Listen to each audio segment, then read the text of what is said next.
started writing another book of poems, well, an album actually, which is going to be a spoken word album of poems after I finished Genesis, which is the album that I'm releasing, hopefully, fingers crossed, when my cover illustrators finish the cover, sometime in the winter of 2022 in this part of the world, Aotearoa, New Zealand, so probably July, August. I'm going to release my first album, which has been a dream of mine to do, a spoken word album with a cinematic landscape, which I produced in show notes. I knew the trajectory of my poems and where I wanted to take them. I knew what every month was going to sound like, and then my sound engineer in Australia from Nocturnal Hubcap Records, Tom Stephanson, has made this beautiful transitional phase throughout the entire 12 months of the 12 poems to make this beautiful spoken word record that we are going to release, fingers crossed, before the end of winter in this part of the country, a part of the world, the Southern Hemisphere, in 2022. But I had an idea about writing this after doing this first record. I wanted to do another one right away, and my feeling was, and this kind of came to me as this always happens for me when I'm doing a creative project. I'll get a compounding of information, I'll come in, I'll get an idea that will compound, I'll get an idea that will format in my mind, in my heart, in my being, and a download will begin to integrate into my being. And through that process, I will begin to understand where I want to go with it. And this project is for friends and lovers. And I'm the idea of using the title "In My Life," which is a Beatles song, written by John Lennon, Paul McCartney. One of the verses is in my life. Of all these friends and lovers, there is no one that compares to you. Now, I had that feeling as though it was always going to be for friends and lovers. Now, the title "In My Life" sounds pretty cool. I like the idea of using that without trying to find any problems and loopholes in regards to copyright there, but I might still use that. But in this process that I'm writing these poems, this is the most interesting thing for me in regards to my own personal development over the years, and the being that I am now, in relation to my multidimensional existence and my multidimensional feeling, and the way that I feel into information, the way that I feel into creative expression when I'm in the moment. As I'm writing these poems for friends and lovers, and most of the people that I'm writing poems for are lovers, and there's a few friends thrown in there as well. It's lovers that have been instrumental in my life in regards to me understanding my own personal development and the person that I was. But in a lot of those lovers that I'm writing about are people that were in my life that were instrumental for my own personal shifts in consciousness and awareness, but also at a time where I was deeply in trauma and was unable to give of myself the way I would be able to give of myself today, with integrity, with dignity, with reverence, and with a feeling of being safe in connection. And a lot of those connections that I had back then when I'm writing these poems about these beautiful women, I'm writing it about from a place of where I'm understanding my perception of my failure to be able to come to meet these beautiful individuals and beautiful souls in a place where we could have consummated our connection on a deeper level. And me looking back at this and reflecting back on these situations, not all of them, but a lot of them, looking back at these situations and going like, I completely fucked up this one, big time. But due to the nature of my trauma, due to the nature of my lack of mindfulness, my lack of awareness, the person that and my lack of having the tools to be able to address what I was experiencing, and not knowing where my pain and my trauma and the reason why I would self-sabotage connections with these beautiful individuals, I acted in a way that was very unconscious. And me looking back at it now and understanding how grateful I was for the experience. And for me, it's about me finding closure with these individuals, but at the same time, me understanding that those experiences took me to the place that I am today. Now, in my connection with these poems as I'm writing them, here's the most interesting part for me.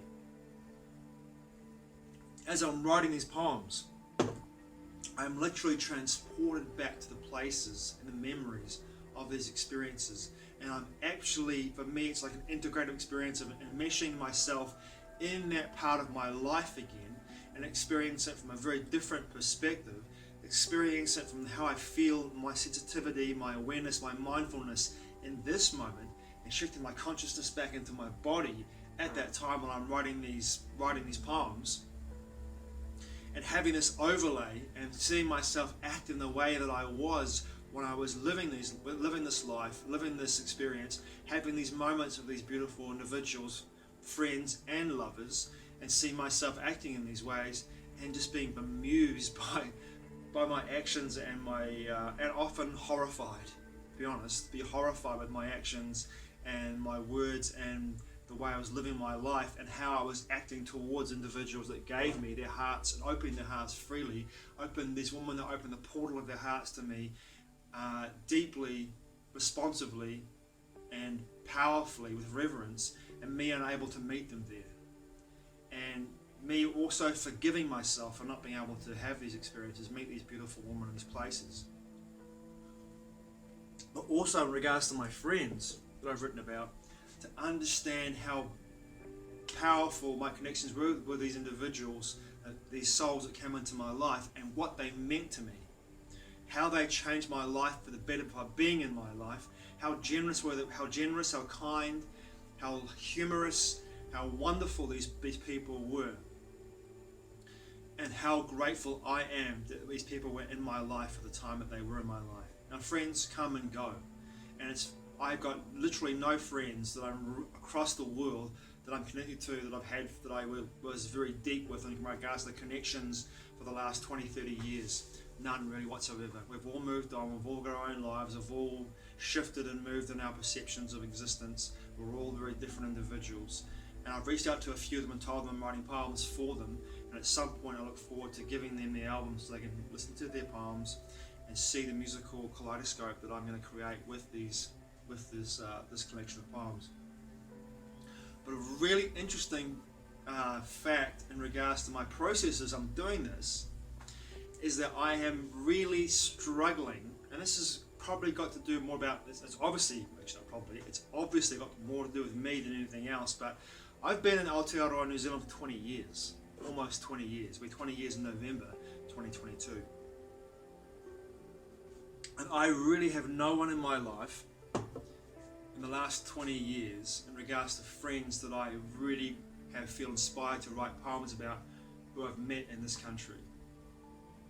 But in Canada, Australia, and in my early life living in New Zealand, Aotearoa, before I left to go travelling in 1997, there are numerous people that I've written poems for because they were so influential in my life and had changed my life in so many powerful ways. Having said that now, me just saying that it's right now in the moment, I've just had a moment where I'm going to write a poem for a dear friend who channels somebody, Tabash, who has helped me immensely over the last 15, 16 years in regards to my own personal development and my understanding of my personal development. But having said that, I've only got a small number of lovers in my life that I'm going to write poems for from this country for 20 years about how my connection with these lovers brought me to the place that I am today, and how some of those connections with those lovers showed me parts of myself, showed me the essence of who I was becoming, how I was shifting and evolving and becoming the man I've always wanted to be. But in regards to friends, there's just a small handful of people. People in my last 20 years of living in Aotearoa, New Zealand, have been fleeting. There's been deep connections for me with some people over the last 20 years, naturally. But I don't feel inspired to write poems for those connections, talk all about those connections, because of the nature of my feeling. I don't feel connected to this place, to Aotearoa, New Zealand. Even though I've been here for 20 years, I really still feel more connected to my spiritual homes, Australia and Canada, due to the nature of the experiences I had there, and due to the hardships, the highs and the lows were so high and so low. I feel for me, those situations were so instrumental, and the people that I met there my early time in Aotearoa before I left to go travelling abroad was so instrumental in my processes to becoming the man that I am today, even though a lot of the work I've done over the last 20 years naturally has been enormous.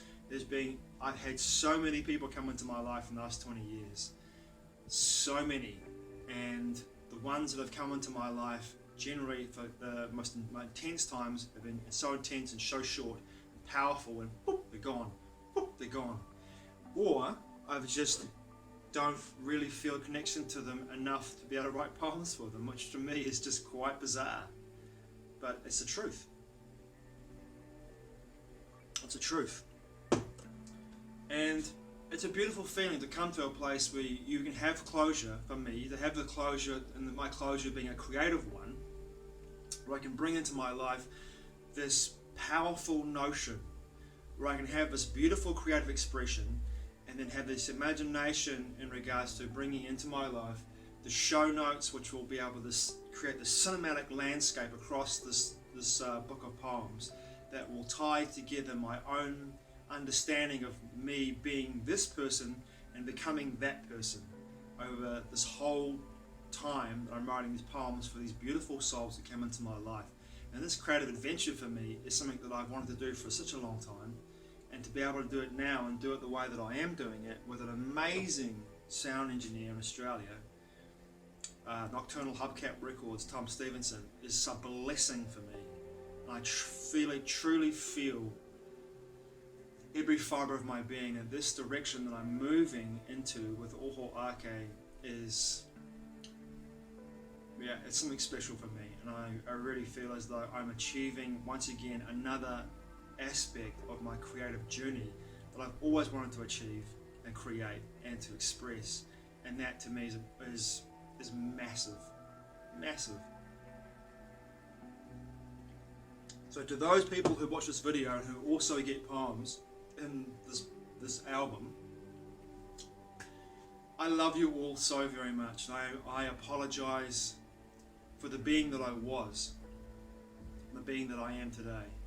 That might mean nothing to you at all. It might mean absolutely nothing to you due to the nature of your connection to that person that I was many, many, many years ago.